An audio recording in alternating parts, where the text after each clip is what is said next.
tie beam, bali 5 tie beam ito. Tapos tatalian na rin namin lahat yung mga bakal na para sa tie beam. Ito mga kaibigan, kompleto na ito. Lahat ng pwesto para sa tie beam nalagyan na namin ito. Lahat yan. Paikot. Tapos meron kaming abang para sa poste ng kuryente sa labas. Para sa poste na rin ng gate. Yung poste namin ng kuryente para sa service entrance magsisilbi na rin poste para sa gate. Ayan.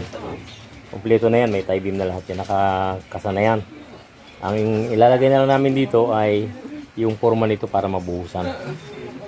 Yung forma na plywood. Ayun. Kompleto na yan. Dahil hapon, ayun. Itong mga kasama ko mayroong pinaplano. Ewan ko ba, bakit paghapon ay nagtatanggal pagod yata itong mga to. Okay lang. Tatanggal pagod.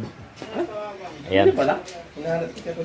Yan, naka-ready na ang tie beam namin lahat. Ito.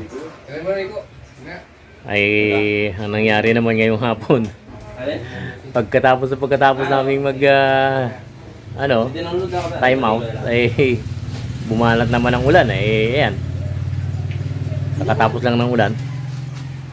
Medyo maaga pang tagulang ngayon. Ano bang date ngayon? 12 yata ngayon. Ano date? Di ko anong date ngayon? 12. May 12. Aba, ano ba yung May 12? Birthday ko. Independence Day? Birthday ko ngayon. Birthday pala ni Jico ngayon Okay. Ayan, ito i-ready namin bukas. Kailangan mabuhusan namin lahat ito bukas. Sa umaga gagawa kami ng mga forma na plywood. Tapos kakasa namin yung sabay buhos. Bukas maghapon yun lahat ang aming tinatrabaho namin bukas. Magforma para sa buhos ng tie beam. Pag nakapagbuhos kami ng tie beam, ang kasunod na yun, magtatambak na kami dito. Itong papalooban ng mga tie beam lahat na yan. Tatambakan na namin yan ng bato at saka ng lupa. Ayan. Maunang lupa, tapos bato na sa ibabaw.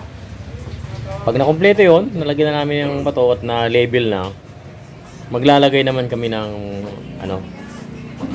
bakal. Bakal para sa flooring para hindi magka-crack. Kailangan kasi may bakal yan sa ibabaw para pagbuhos ng flooring hindi magka-crack siya. Yun ang importante doon. Ang kapal lang aming gagawin flooring dito ay 3 pulgada, 3 inches.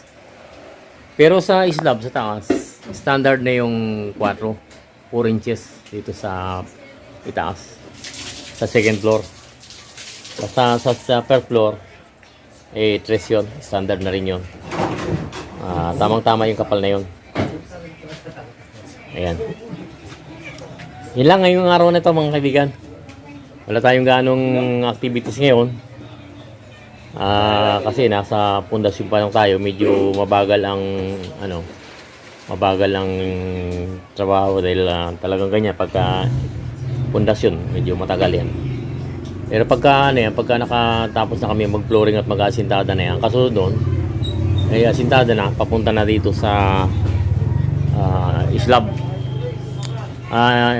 Ang target namin ay bago magkatapusan makapagkasa kami ng slab at ng mapabilis kasi magtatagulan na ano na ngayon?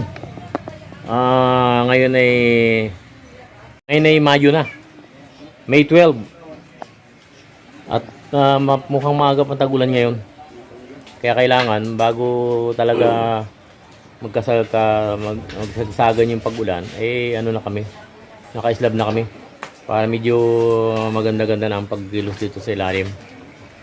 Pag naka-slab na kami, ang susunod namin na yung itaas na.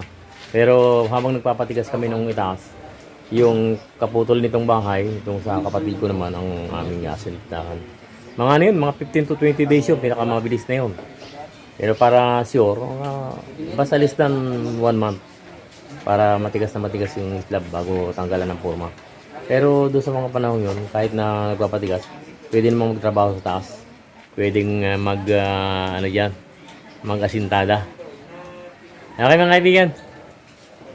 Sana yung mga hindi pa nakaka-subscribe sa aking channel ay mag-subscribe na para lagi kayong updated sa aking mga video. Siya nga pala, shoutout kay Sir Cesar TV Official, kay Lloyd Akilingan, kay Alex Beruela, kay Gary Hipega ng San Francisco, Quezon, at kay Chris Librats ng San Francisco, Quezon. Shoutout sa inyo mga kaibigan. Shoutout na rin kay Batang Kali Motovlog. Okay, thank you mga kaibigan.